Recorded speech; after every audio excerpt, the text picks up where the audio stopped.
कि हमेशा मेरे से ये क्यूरियोसिटी रहती है कि एनआईटी ज्वाइन करके भी क्या गेट की प्रिपरेशन और ईएसी की प्रिपरेशन करना पॉसिबल है, इतना टाइम मिल जाता है? प्लेसमेंट सिविल्स का अच्छा है, मतलब यहाँ पे जो सिविल की टॉप ब्रांच है स्ट्रक्चर का, उसका तो फुल प्लेसमेंट है लगभग 12 एलपीए का, और जैसे ट्रांसपोर्टेशन का है तो लगभग 75% लोगों का हो जाता है। तो वो है, हम खुद भी ईएसी के लिए ट्राई कर रहा हूँ गेट वाला से, तो है वो जरूरी है वो। Hello everyone, so welcome in gate वाला platform. My name is Kuldeep Singh Rathore and guys, आज हम आ चुके हैं एनआईटी कुरुक्षेत्र के कैंपस में, जैसा कि आप देख पा रहे होंगे।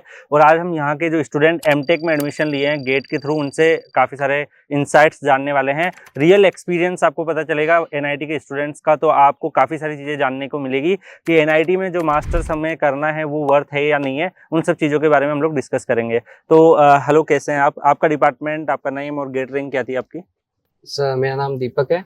हमारा सिविल डिपार्टमेंट है, ट्रांसपोर्टेशन इंजीनियरिंग। मैंने यहाँ पे कोर्स ज्वाइन किया है और मेरी रैंक लगभग 8 to 10,000 के बीच में थी। ओके, तो आप जैसे सीसीएमटी की काउंसलिंग वगैरह आपने पार्टिसिपेट किया होगा, देन कौन से राउंड में आपके पास ये ऑफर आया था? सर फर्स्ट राउंड में आ गया था। अच्छा, तो आप फर्स्ट राउंड में एनआईटी कुरुक्षेत्र में हो गया था। तो अभी आपको यहाँ पर काफी टाइम हो गया, तो आप जैसे आपने अपनी ग्रेजुएशन करी होगी, तो कौन से कॉलेज से करी थी, और फिर यहाँ पे जब आप आए हो तो कितना एक्सपीरियंस आपने कैंपस में और फैसिलिटी में और एकेडमिक्स में आपने देखा है? सर प्रीवियस एकेडमिक्स की बात करें तो मैं राजस्थान से जयपुर एसकेआईटी कॉलेज से पास आउट हूँ। मतलब प्राइवेट कॉलेज से? प्राइवेट कॉलेज से पास आउट हूँ। उसके बाद फिर थोड़ा सा ये था कि मतलब गेट में अगर अच्छा कर लेंगे तो एक अच्छा कॉलेज मिल जाएगा, अच्छा एक्सपोजर मिल जाता है, यहाँ पे प्लेटफॉर्म मिल जाता है, तो उस हिसाब से ये वाला कॉलेज मेरे को ठीक लगा। और रहा ट्रांसपोर्टेशन का, वो तो हमारे जो टीचर्स थे उस कॉलेज के, तो वो ट्रांसपोर्टेशन साइड उन्होंने आईआईटी से कर रखी थी, तो ट्रांसपोर्टेशन का इसलिए थोड़ा प्री कंडीशन माइंड हो गया। तो यहाँ पर एकेडमिकली आपने क्या डिफरेंस ऑब्जर्व किया है? मतलब इसके आपने प्राइवेट कॉलेज में स्टडी करी, फिर यहाँ पे आप कर रहे हो, कैंपस लाइफ में क्या चीजें डिफरेंस, क्या फैसिलिटी में डिफरेंस आपने? एकेडमिक डिफरेंस तो बहुत ज्यादा है सर, मतलब वो एक कैंपस भी होता है और फिर एक्सपोजर भी होता है यहाँ पे, मतलब कुछ ना कुछ नया होता रहता है। अभी लास्ट टाइम, अभी थोड़े टाइम पहले, अभी स्मार्ट वाटर्स के ऊपर इजराइल से टीम आई हुई थी, उन्होंने कॉन्फ्रेंस करवाई थी, कंडक्ट करवाई थी लगभग 15 डेज पहले। तो कुछ ना कुछ यहाँ पे कुछ एडिशनल ही है, मतलब इस तरीके से। तो मतलब ओवरऑल आप नॉट ओनली एकेडमिक्स में, बाकी आप अदर चीजों में भी काफी ज्यादा एक्सपोजर आपको मिल जाता है। तो आपने अपने सीनियर्स वगैरह से भी बात करी होगी, तो प्लेसमेंट्स वगैरह जो है वो एवरेज के आसपास रह रहे हैं यहाँ पे? प्लेसमेंट सिविल्स का अच्छा है, मतलब यहाँ पे जो सिविल की टॉप ब्रांच है स्ट्रक्चर का, उसका तो फुल प्लेसमेंट है लगभग 12 एलपीए का, और जैसे ट्रांसपोर्टेशन का है तो लगभग 75% लोगों का हो जाता है, लगभग एवरेज 10 के अराउंड। हाँ, एनआईटी के अकॉर्डिंग डेफिनेटली ये रेंज काफी अच्छी कैटेगरी में ही आती है।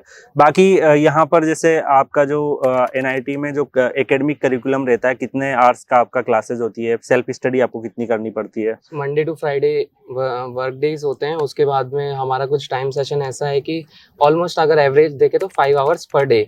उसके लिए हमें थोड़ा सा क्लासेस वगैरह भी देखनी पड़ती हैं, हमारी खुद की भी होती हैं, हमें बीटेक की क्लासेस वगैरह भी थोड़ी बहुत हमारी लग जाती हैं अकॉर्डिंग टू कितने बच्चे हैं अपने कोर्स के अंदर, उसके हिसाब से तो वो सब देखना पड़ता है।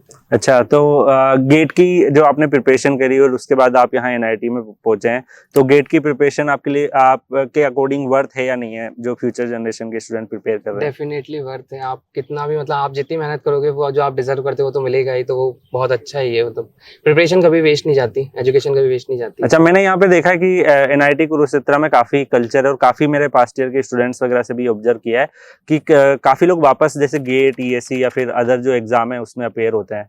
तो आपने ऐसा कुछ ऑब्जर्व किया है यहाँ पे? हाँ, अगर सिविल की बात करें तो सिविल में तो यही है ना कि सबको ईएससी या फिर गेट का दोबारा से देते हैं पीएसयू के लिए, तो वो है। हम खुद भी ईएससी के लिए ट्राई कर रहा हूँ गेट वाला से ही, तो है वो जरूरी है वो भी। हाँ, तो ये एक काफी बच्चों के दिमाग में सवाल रहता है, जब उनके मार्क्स थोड़े से मान लीजिए रेंज में नहीं आते हैं, पीएसयू उनको नहीं मिल पाता है, तो वो लोग एनआईटीज वगैरह के उनके पास ऑफर होते हैं। उनकी हमेशा मेरे से ये क्यूरियोसिटी रहती है कि एनआईटी ज्वाइन करके भी क्या गेट की प्रिपरेशन और ईएससी की प्रिपरेशन करना पॉसिबल है, इतना टाइम मिल जाता है? ये एक्चुअली बहुत बड़ा क्वेश्चन है, पर इसको अगर क्लियर करें तो मतलब यहाँ पे सफिशिएंट टाइम अगर आपको मिल जाता है, ऐसा कुछ नहीं है। एकेडमिक आवर्स के बाद में आपके पास सेल्फ स्टडीज के लिए काफी टाइम रहता है, और आई थिंक यहाँ पे आपको ग्रुप्स वगैरह भी मिल जाते होंगे, कई बच्चे प्रिपेयर कर रहे हैं। तो डेफिनेटली बहुत अच्छा यहाँ पे एनवायरनमेंट मिलता है आपको, बहुत अच्छा मतलब एनवायरनमेंट है, तो फिर सब कुछ है।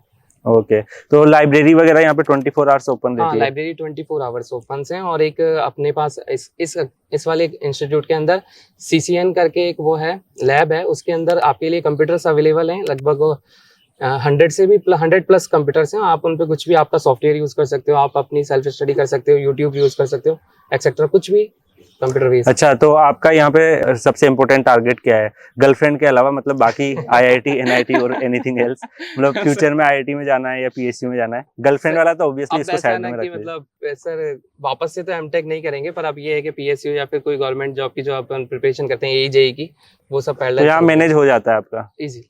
तो टाइम मिल जाता है। डेफिनेटली आप यहाँ पे एनआईटी के स्टूडेंट से जान सकते हैं कि यहाँ पर वो ज्वाइन करके उसके साथ साथ वो अपनी प्रिपरेशंस को भी कंटिन्यू कर पा रहे हैं। स्टाइपेंड वगैरह मिल जाता है, बाकी हॉस्टल फैसिलिटी मिल जाती है, और लाइब्रेरी वगैरह में आपको एक अच्छा एटमॉस्फेयर मिल जाता है जिसमें आप अपने फ्यूचर कंपटीशन एग्जाम वगैरह की प्रिपरेशन कर सकते हैं। तो एनआईटी में अगर आप मास्टर्स करने का सोच रहे हैं तो डेफिनेटली प्लेसमेंट के लिए भी ट्राई कर सकते हैं, और अगर आपको लगता है कि आपको वापस जो गेट है फुल डेडिकेशन के साथ देना है, या ईएसी को देना है, या फिर कोई और एग्जाम फाइट करना है, तो डेफिनेटली आप एनआईटी ज्वाइन कर सकते हैं, जैसा कि यहाँ के स्टूडेंट ने ही आपको बताया। तो आगे भी आप लोगों के लिए इस तरीके के बहुत सारे वीडियो आते रहेंगे और भी आपके लिए एक्सपीरियंस आते रहेंगे। Thank you so much and best of luck for your bright career and also girlfriend.